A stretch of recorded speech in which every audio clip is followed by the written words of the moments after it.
Hi, welcome to a new episode of The New Watchers on the Wall, where two crows sit at Eats Watch by the Sea and review and talk about shows. Yes, we got it. We got it. We got it. We got a season 2 of From. You know what? I always felt like we were going to get it. And I was reading a couple articles and they were just talking about the analytics of the show and how this was, I think, top 2 or 3 for any of the shows that have been on EPIX. And I just was like, yes, they gotta give us a season 2. And I would like to personally pat ourselves on the back for making this happen. No, I'm just kidding. But I really think the fandom has, we've been on the forums on Facebook and we started this channel from the beginning. So, I mean, I think the fandom really did have a lot to do with bringing us to season 2 of the show. Yep. So, I mean, just a lot of excitement. They're talking about that the new season will start in 2023. I'm hoping they're going to start filming in the summer. Yeah, they're going to film in the summer. And I'm hoping that they drop it around the same time that they dropped this particular season, which was like, February-ish, so to speak. That's when we kind of saw it. Yeah. But I thought it would be a great video for us to talk about the top things that we want to see addressed, covered, talked about in season 2. So that's what we're going to be talking about here. In the comment section, put something down of what you want to definitely see covered in season 2. Because a lot of people, and before we do it, the ending of season 1 was polarizing to some. And we talked about that in our review of it. Yeah. I thought it was cool, right? I liked it. Yeah. I mean, it made me like, Yeah. But there were some people in forums and stuff that we saw, they was like, you know what, I don't care if they come out with a season 2 or 3, I ain't watching it, because they felt like there was literally no answers given to anything. Like, they actually increased exponentially the questions that we had and answered very little. But I was hoping that they would do that. The reason that they did that was so that they could give us a season 2. Right, and we got it. And so let's talk about some of the things that we're really itching to see in season 2. Yeah. So, number 1, what does the lighthouse have to do with anything? Yeah. I'm definitely... We had talked about this at one point too. And you know how like video games, in all video games, there would be like a save point or a checkpoint, right? Okay. And I'm wondering, is that lighthouse has something to do with like being like a checkpoint or a save place or whatever? That makes sense. Yeah. I'm thinking about that. Because we didn't see a body of water near this lighthouse, but that doesn't mean that the lighthouse can't be there. Right. But the other thing I was thinking about, there was a movie that I saw, I can't remember the name of it. I'm going to have to put it at the bottom. But it was the same actor that was in Minority Report. And long story short, he was like on a planet, and his job was to fix the different robots that they had like a quadrant where they were. And he was not allowed to go outside of that quadrant. And what happened was he had a crash and he went outside the quadrant, and there was an identical version of him outside the quadrant. A doppelganger. Yes. So I'm wondering, what is that lighthouse about? Is it like a checkpoint? Is it like an area that like once you go past it, you're in like a different place or different whatever? So I'm definitely curious to see what this lighthouse is about, because we built up to it for so long, you know. Right. So number 2, where do the talismans coming from? Of course, we saw the episode 7 where Boyd found them in a cave type structure, but that still didn't answer the question: how did they get there? Where talismans don't just magically just appear, right? I mean, they had to have been set there by someone or something, right? Because they're just sitting all in this one place. And why do the monsters react to it the way that they do? Exactly. And the other thing, what I've been thinking about as it relates to these talisman, because we've been wondering why the heck would these talisman be here, right? And let's just say there's a lot of theories. Let's say that this place is an experiment, right? There are theories that this is an experiment and that they're actually like on an alien ship, and the aliens are experimenting on the humans, whether to learn their behaviors, or that these monsters are actually hybrids of humans and monsters. So the question would be, why would they give them these talismans? And you know this, like, let's just say this was an experiment. You would have to give the humans need hope. They need hope. And then remember in the last episode, Boyd said when he was having his nervous breakdown, they give you hope and then they snatch it away. Exactly. So I think these talismans were there to give the people hope.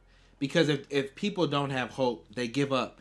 And we saw that. There was a change in how they operated when Boyd got there and he found the talisman, because before that, they didn't really have much of an existence. They just spent the time hiding at night in bunkers. And then once they had the talisman and they realized that they could be safe, that's when we kind of saw, okay, we got Colony House. We got the townspeople. There's like life. They had life. They had life. They had lives. People were, you know what I'm saying? You can focus on. And I could imagine they can do regular things like sleep. Have sex. Eat. I mean, just like, can you imagine at night you're in a hole somewhere hoping not to get murdered? Nobody's sitting quiet. Probably nobody's sleeping. Yep. Nobody's really, eating, because you're probably cleaning up dead bodies or just trying to figure out what is going on. Mm-hmm. So, yep.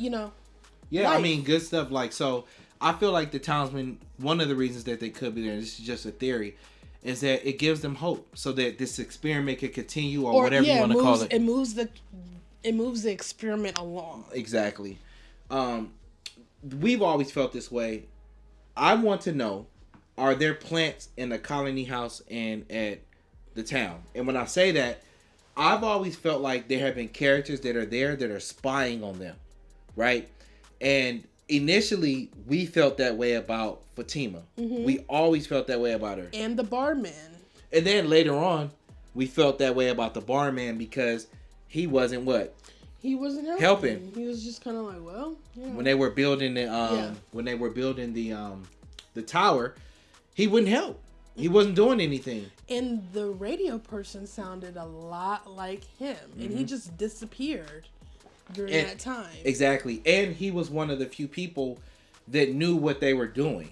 So he would know that Tabitha was digging, So I feel like, are we going to figure out, are there people in the town that are actually plants that are like there watching and that type of thing? We were wondering about this as well, is why do the monsters have to be let in, right? Why can't they just kick in the door and go in? Mm-hmm. Yeah, why can't they? And especially since Victor said that they're in these tunnels right under the homes and stuff. So how is it that they can't just come in, Right. So there has to be, I guess, with any game or any experiment, there has to be some type of control, locus of control, right? Mm-hmm. To make sure that there are parameters in which the things continue on, or they, stop naturally, maybe. Yep. So another question we have is, who is the voice on the radio? Yeah. Now, we all previously said that it sounds a lot like the barman. Mm-hmm. To me, it did. Yeah. So who? But it was two voices. I felt like it was two voices, and one of them was the barman. But then also, I feel like I was saying, what if there was other people, in the same situation, experiment, that are like right outside of them? Mm-hmm. Maybe this forest, the people are afraid to leave their homes and go into the forest because they're afraid that the monsters will get them, and which anybody would. But what if there's other froms or locations like what's happening to them outside of like where the lighthouse is or something like that? Mm-hmm. So just interesting. I'm wondering, could that be part of it? Could it be somebody from there communicating with them, and then Tom intercepted it and was like, you should check on your wife or whatever, right. I still don't know how to feel about the boy. The boy in white. Yeah, is he good? Is he bad? I don't know how to feel about him. And I'm hoping we kind of get some answers as to what he is really all about. Because at times he seems helpful. And then at other times I'm like, what is he doing? Because it's like, if you really are helpful, why aren't you helping for real, for real? It's like he shows up, points, lead. Nah, bro, if you're going to help me, help me. You know what I'm saying? Don't be coming over here halfway helping me. You know what I'm saying? Like you see me drowning, and you gonna stick your hand out instead of also giving me the the life vest. You're gonna point to the buoy. Yeah. That's 10 Instead knots of away. Yeah, help me out. Like grab a hand. Yeah. And lastly, who is Victor really? You know, I have a little bit of an obsession with Victor, but like, who is he really? Yeah. Right. Is he really good? Go ahead. Yeah, but we saw him as a child really come out of a cellar and see everyone around him dead. So I'm wondering, how long has he's been there since he was a child? So like, what is his story? Yeah, what is his story? What is he about? Is Victor good? There's some people that think that Victor is not a good person. You know, also, you know, for Victor to have been there all these years, right, since he was a boy, maybe time doesn't operate the same in this place. Because we see that some people heal quickly and stuff like that. Like when a boy got hurt, he's walking back around like 2-3 days later, like he healed. But how would a kid like him survive all of those years? Where was he at to survive these monsters? And I'm just looking to get more answers, because it seems like he knows so much, but I'm like, how do you know so much?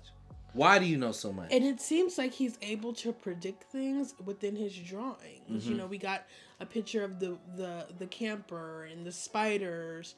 So there's more to Victor than what we've seen in his obsession with peaches. Mm-hmm. So so that's what we're kind of wondering, and some of the questions that we want answered in season 2. We're gonna do a couple of other videos, even though From is about to end. There's some other things that we want to talk about and share. So if this show is of interest to you and you like what we're talking about, please feel free to subscribe, because we will, in addition to covering other things, there's definitely some other things we want to talk about more with the show From. So what are y'all interested I really want to know, what are your theories? What are some of the things do you want to see answered in season 2? Yep. So thank you guys for watching. Please like, share, subscribe, click that bell for notifications, and we'll see you in the next video.